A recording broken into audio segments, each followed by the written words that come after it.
Hi friends, నా పేరు Anand. Welcome to top news. ఇది ఎపిసోడ్ నెంబర్ 17. ఈరోజు ఏదైతే సండే వీకెండ్ ఎపిసోడ్ ఉందో Hindi Bigg Boss OTT season 3 దానికి సంబంధించిన రివ్యూ అనమాట. రెండు విషయాలు మేజర్గా జరిగినాయి. యాక్చువల్గా ఒక విషయం మేజర్గా జరిగింది. అదేంటి అంటే అర్మాన్ మాలిక్ విశాల్ని చెంపదెబ్బ కొట్టాడు అనమాట. చెంపదెబ్బ అంటే మామూలు చెంపదెబ్బ కాదు, చాచి పెట్టి కొట్టాడు. సో అది కొట్టడం రైటా రాంగా, దాని మీద నా టేక్ ఏంటి, నా స్టాండ్ ఏంటి, అలాగే హౌస్మేట్ స్టాండ్ ఏంటి, బిగ్ బాస్ విధించిన శిక్ష రైటా రాంగా, దీని గురించి మాట్లాడుకుందాం. రెండోది మేజర్ విషయం కాకపోయినా ఇంపార్టెంట్ విషయం ఏంటంటే ఏదైతే సాయి కేతన్ రావు మీద ఈ మసాజ్ అనే అలిగేషన్ నిన్న సాటర్డే ఎపిసోడ్లో వాళ్ళ ఫ్రెండ్ వచ్చి రేస్ చేసిందో దాని గురించి కూడా చంద్రిక రియాక్ట్ అయ్యి సారీ చెప్పింది. సో ఫస్ట్ దాని గురించి మాట్లాడేసుకుందాం, సింపుల్ విషయం. దాని తర్వాత ఈ పెద్ద విషయం అర్మాన్ మాలిక్ విషయం మీదకి వద్దాం. సో చంద్రిక నా ఇంటెన్షన్ అది కాదు అని చెప్పింది కానీ బట్ అది రాంగ్ వేలోనే ప్రొజెక్ట్ అయ్యింది ఆ మసాజ్ విషయం అయితే మాత్రం. సాయి గురించి చెప్పుకోవాలంటే మన తెలుగు మూలాలు ఉన్న వ్యక్తే. హైదరాబాద్లోనే మొత్తం స్టడీస్ అన్ని జరిగినాయి. తెలుగు మూలాలు ఉన్నాయి, మహారాష్ట్ర మూలాలు కూడా ఉన్నాయి. సో ఇనీషియల్గా ఏంటి అంటే వీళ్ళందరితో కంపేర్ చేసుకుంటే వీళ్ళందరంత మాటగారి కాదు చెప్పాలంటే. బేసిక్గా ఏంటంటే వీళ్ళందరూ ఇన్ఫ్లుయెన్సర్స్, యూట్యూబ్ బ్యాక్గ్రౌండ్ ఉన్న వాళ్ళు కాబట్టి మాట్లాడటం, కౌంటర్స్ వేయటం, ఇమీడియట్గా ఏదైనా చేసేయటం ఆతృత ఎక్కువ ఉంటుంది. ఆతృతలోనే విషయాలకి పంచి కూడా పడింది, అది వేరే విషయం. బట్ అలా కాదు, కొంచెం ఇన్నోసెన్స్ ఉంది. ఫస్ట్ నుంచి చెప్పుకుంటుంది సాఫ్ట్ హార్ట్ ఒకటి ఉంది. సో ఆ సాఫ్ట్ హార్ట్తోనే వెళ్ళి తనకి ఆ మసాజ్ అన్నది ఆఫర్ చేశాడు. తన చేతికి దెబ్బ తెలింది కాబట్టి బెహన్, అదే దీదీ బెహన్, వాళ్ళ అక్క చెల్లి అలాగే పిలుచుకుంటారు. తిన్న కూడా బాయ్ అంటూ ఉంటుంది. బట్ ఎందుకు అలా వెళ్ళి క్యారీ చేసి అలా చెప్పిందంటే చంద్రిక ఫస్ట్ నుంచి అలాగే ఉంది. ఆ వడపోగల్ అన్నది తను అలాగే ఉంది. తన బిహేవియర్ అంతా ఏంటంటే అక్కడ విషయాలు ఇక్కడ చెప్పటం, ఇక్కడ విషయాలు అక్కడ చెప్పటం. తనకంటూ ఓన్ ఏది లేదనమాట. ఓన్ ఇష్యూ అన్నది ఏదీ లేదు. సో వేరే వాటి మీద ఇది చెప్పడం తప్పితే తనకి ఏదైనా అనిపిస్తే మొహం మీద చెప్పడం. ఒకవేళ సాయి ఇంటెన్షన్ రాంగ్ అనిపించుంటే ఆ టైంలో మొహం మీద చెప్పేస్తుంటే వేరేలా ఉండేది. సో అది బయటికి రాంగ్గా ప్రొజెక్ట్ అయిపోవటం, తను వెళ్ళి వేరే సనా మక్బుల్తో కూర్చొని చెప్పడం వల్ల అది వేరేగా వెళ్ళిపోవటం, పిఆర్ ఇష్యూస్ అవటం, ఇవన్నీ అవటం. సో ఈరోజు ఏం చేసిందంటే తను మోకాళ్ళ మీద కూర్చొని మరి సారీ చెప్పింది. నాకు నచ్చలేదు అయ్యి అని చెప్తా ఉన్నాడు అనమాట సాయి. సో నాకు నచ్చలేదు నువ్వు అలా చేయటం అదేంటి, మోకాళ్ళ మీద కూర్చొని సారీ చెప్పింది. ఇది కూడా ఓవరే, అంత అవసరం లేదు. సో బట్ ఎనీహో సార్టెడ్, నువ్వు నాకు తమ్ముళ్ళు లాంటివి, అన్న లాంటివి, బాయ్ లాంటివి అని చెప్తా ఉంది. లెట్స్ సీ ఏం జరిగింది ఏంటి అనేది. బట్ సాయికి చాలామంది మనోళ్ళు సపోర్ట్ చేయండి అని చెప్పి కొంతమంది మెసేజ్ కూడా చేస్తారు. ఎంత మనోళ్ళైనా ఏదైనా సరే బిగ్ బాస్ హౌస్లో మంచిగా ఉంటే ఖచ్చితంగా, అంటే రివ్యూ ఇస్తున్నాం కాబట్టి రివ్యూగానే ఇవ్వాలి. అది వాళ్ళ కింద సపోర్ట్ చేసే ఛానల్ కింద పెట్టుకుంటే వాళ్ళకి సపోర్ట్ చేస్తా రోజంతా చెప్పుకోవచ్చు. కానీ బట్ హానెస్ట్గా ఉంటుంది రివ్యూ. నాకు ఫస్ట్లో నచ్చలేదు, నేను నచ్చలేదని చెప్పి ఇప్పుడు నచ్చాడని చెప్తున్నాను. సాఫ్ట్గా ఉన్నాడు. బట్ ఆ సాఫ్ట్నెస్ ఒకటే సరిపోదు. ఇంకా కొంచెం ఒక సీరియస్ యాంగిల్ ఒకటి, యాంగిల్ యాంగిల్ ఒకటి. నెక్స్ట్ వీళ్ళకి కొంచెం గట్టిగా జవాబు ఇవ్వాలి. గ్రూప్ ఫామ్ చేద్దామని చూస్తున్నాడు కానీ రణ్వీర్ వీళ్ళతో అది వర్కౌట్ అవ్వట్లా. లెట్స్ సీ, చూద్దాం ఆ గ్రూప్ ఏమైంది ఏంటనేది. బట్ ఇది ఒక వన్ ఇష్యూ. నెక్స్ట్ మేజర్ ఇష్యూకి వద్దాం. సో ఈ చెంపదెబ్బ విషయంలో ముందు అసలు ఏం జరిగింది ఏంటన్నా తెలుసుకుందాం. అలాగే దాంతోపాటు ఇది విన్న వాళ్ళకి ఒకలా ఉంటుంది, చూసిన వాళ్ళకి ఒకలా ఉంటుంది. అలాగే మ్యారేజ్ అయిన వాళ్ళు ఒకలా రియాక్ట్ అవుతారు, మ్యారేజ్ కాని వాళ్ళు ఒకలా రియాక్ట్ అవుతారు. రియాక్షన్స్ కూడా డిఫరెంట్గా ఉండే అవకాశం ఉంది. అసలు ఫస్ట్ ఏం జరిగిందంటే వీళ్ళిద్దరు కూర్చొని ఉంటారు, లవకేష్ విశాల్ కూర్చొని ఉంటారు. సో అప్పుడు అక్కడ కృతిక ఉంటుంది. కృతిక ఉన్నప్పుడు విశాల్ చెప్తాడనమాట, ఆ బాబీ ఆప్ ముజే అచ్చే లగ్తే అని చెప్పి, అంటే మీరు నాకు నచ్చుతారు, మీరు బాగుంటారు అన్నట్టు చెప్పాడు అనమాట. చెప్తే ఓకే మేకప్ లేకుండా బాగుంటారు అని చెప్తాడు. సో ఓకే అని చెప్పి తను వెళ్ళిపోద్ది. ఇప్పుడు తను చెప్పేశాడు కదా బాగుంటుందని చెప్పి, సో తన ముందే చెప్పాడు కదా, అయిపోయింది కదా మ్యాటర్. నాకు గిల్ట్ ఫీలింగ్గా ఉంది అన్నాడు. ఇక్కడ ఏంటి, ఎందుకు గిల్ట్ ఫీలింగ్ ఉందని చెప్పి లవకేష్ కట్టారి అడిగితే, అంటే నేను అందరి ముందు చెప్పలేను, ఇక్కడ కెమెరాల ముందు చెప్పలేను అంటాడు. ఎందుకు ఏంటంటే చెవులో చెప్తాను అంటాడు. చెవులోకి వెళ్ళి ఏం చెప్తాడు, బాబీ సుందర్ లగ్తాయండి, నాకు బాగుంటుంది, బ్యూటిఫుల్గా ఉంటుంది అని చెప్పి. ఇక్కడ ఏంటంటే కొన్ని ఈ బీ గ్రేడెడ్ మూవీస్ ఇలాంటివి వచ్చినప్పుడు, అంటే ఇలాంటివి ఉన్నాయిలేండి.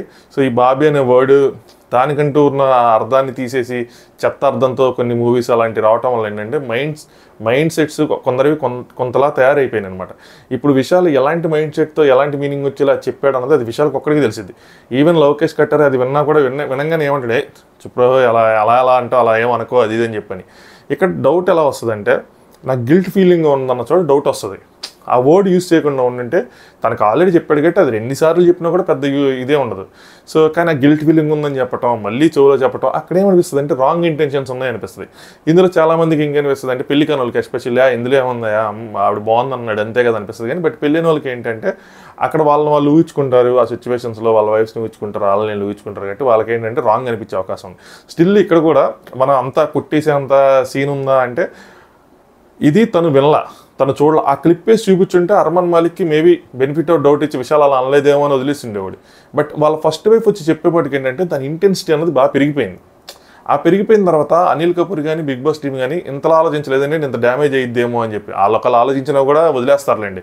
వాళ్ళు అక్కడ అట్లీస్ట్ ఈ క్లిప్ వేసి చూపించి ఇలా జరిగింది అని చెప్పి కరెక్ట్గా చెప్పేసి ఉంటే ఒకలా ఉండేది. 2 విషయాలైనా సరే అవును అది ఒక కురతనంతో అలా అలా అయిపోయింది, బట్ ఇంటెన్షన్ అయితే అది కాదని చెప్పి కొంచెం కాళ్ళ మీద పడి క్షమాపణ చెప్పేసిన అర్మాన్ మాలిక్కి వాళ్ళిద్దరికి సారీ చెప్పేసినా బాగుండేది. సారీ కూడా అలా నేను అన్నది తప్పు కానీ ఇంటెన్షన్ అది కాదని చెప్తే ఒకలా ఉంటుంది. అలా కాకుండా మీకు తప్పుగా అనిపించింది కాబట్టి నేను సారీ చెప్తున్నానంటే అది అగైన్ రాంగ్. సో ఇది రాంగ్ అనమాట. ఇంకొక క్లిప్ కూడా ఉంది, అది అర్మాన్ మాలిక్కి తెలియదు, బట్ తనేమంటారు వాళ్ళ ఫస్ట్ వైఫ్ కూడా రైస్ చేయాల. ఎవరైతే విశాల్ని సపోర్ట్ చేశారో ఈ క్లిప్ చూసినట్టు అంటే విశాల్కి నేను కూడా బెనిఫిట్ ఆఫ్ డౌట్ ఇచ్చాను అనమాట. ఆ ఉద్దేశంతో అనుండలే ఎందుకు ఇంత కెమెరాలు ఇవన్నీ ఉన్నాయని. బట్ రెండో క్లిప్ చూసినప్పుడు ఏమనిపించింది అంటే అమ్మన ఆ ఉద్దేశంతో అన్నాడన్న మీనింగ్ వచ్చేలా ఉంది. ఏంటి అంటే ఈవెన్ చాలామంది నేను కామెంట్స్ కూడా చూశాను. ఒక కామెంట్ ఇది నబానిచ్చింది, ఆ క్లిప్ కింద రాశాను అనమాట. ఏంటంటే నేను 9 మందిని తిట్టొచ్చాను, విశాల్ అలాంటోడు కాదని, కానీ ఈ క్లిప్ చూసిన తర్వాత ఇప్పుడు నాకు అర్థమైంది విశాల్ అలాంటోడు అని. అంటే ఆ ఉద్దేశంతో అన్నాడని అలాంటోడు అంటే. సో ఏంటంటే అక్కడ లవకేష్ కటారియా అని విశాల్ కూర్చుంటే విశాల్ ఏమంటాడంటే భయ్యా భాగ్యశాలి అంటాడు, అంటే అన్న అదృష్టవంతుడు అంటాడు. ఇందులో కూడా ఏముందని మీరు ఇంకో సిచ్యువేషన్ అగైన్ మ్యాటర్స్ అనమాట. అక్కడ ఏం చేస్తారంటే కృతిక అర్మాన్ ఇద్దరు ఎక్సర్సైజ్ చేస్తూ ఉంటారు. సో కృతిక ఎక్సర్సైజ్ చేస్తూ ఉన్నప్పుడు ఎక్సర్సైజ్ బట్టలు ఎలా ఉంటాయి.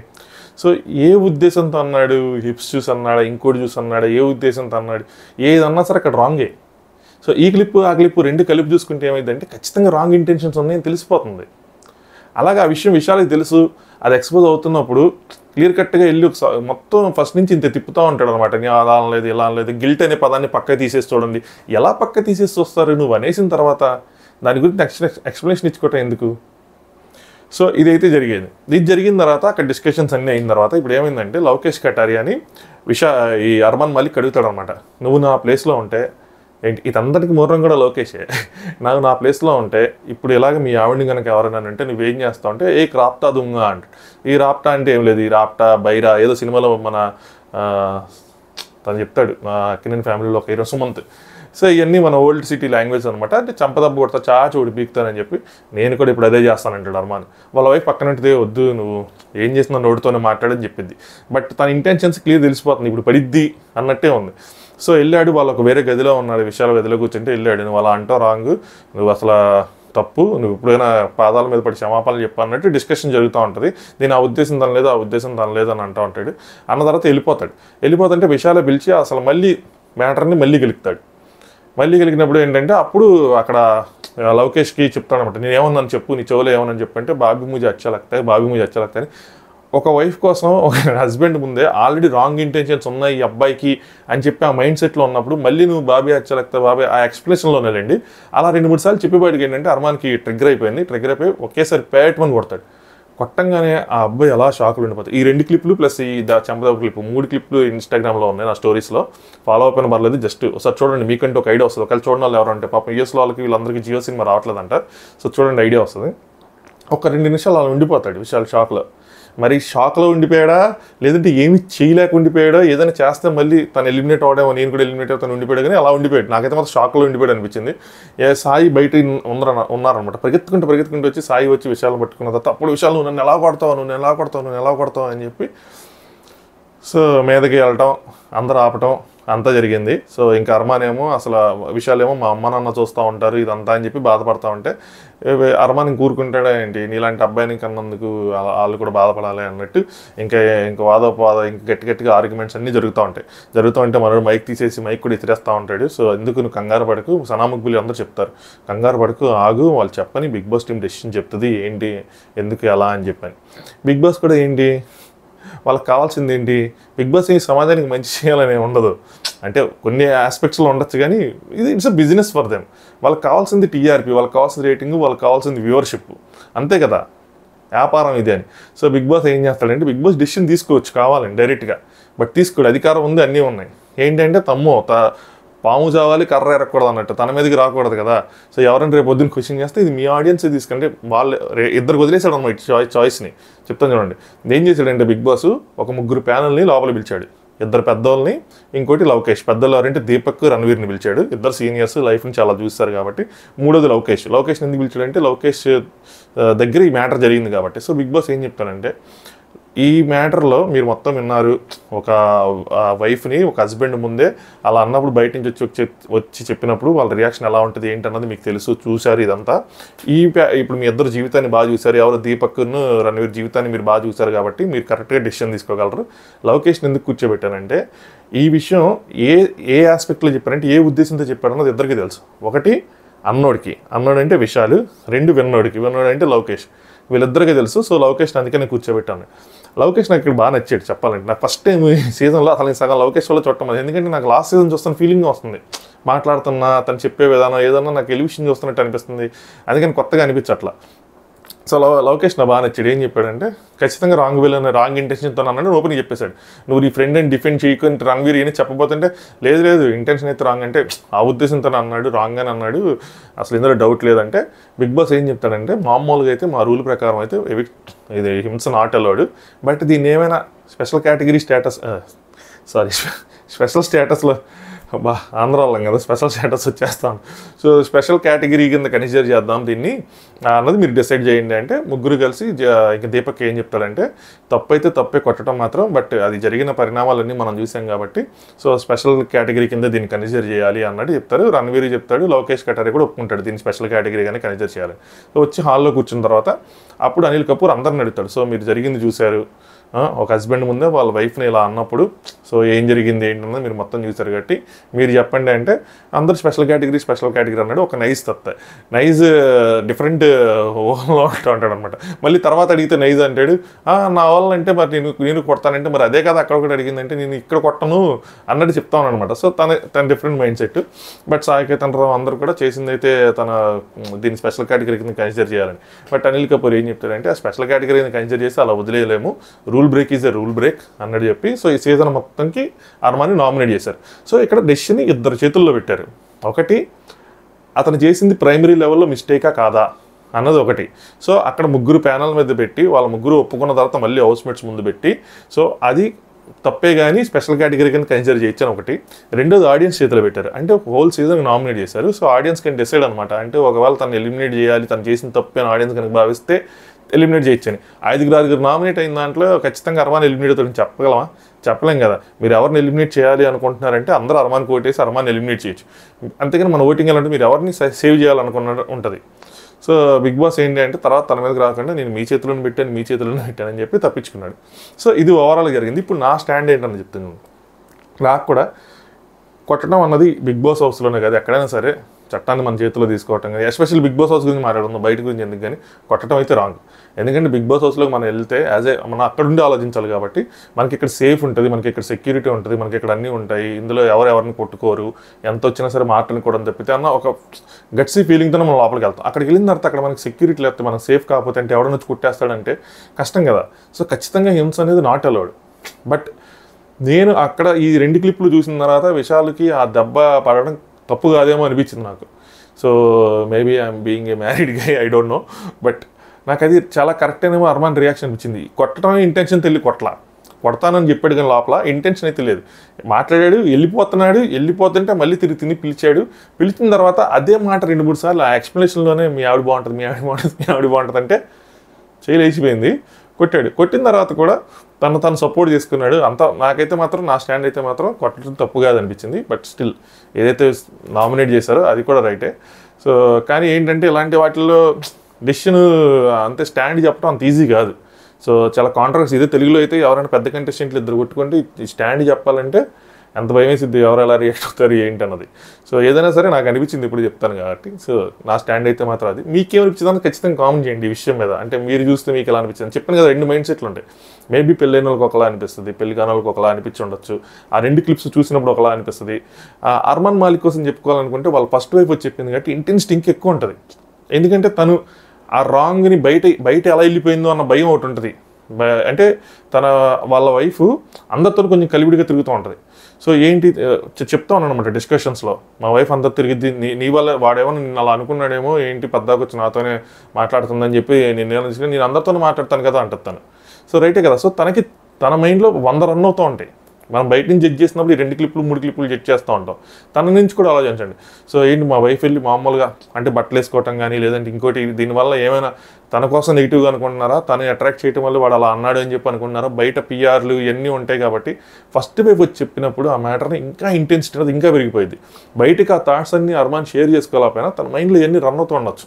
సో నేను ఆ ప్రకారం కూడా ఆలోచించి తనకి అది ఇస్తున్నాను చెప్తే, స్టాండ్ ఇస్తున్నాను చెప్తే, అదర్వైజ్ అసలు ఏ ఉద్దేశంతో సరే బిగ్ బాస్ హౌస్లో ఎవరి మీద చేంజ్ చేసుకుంటే మాత్రం ఖచ్చితంగా రాంగే. ఇది చాలా దూరం కూడా వెళ్తుంది తర్వాత బట్ గేమ్లో.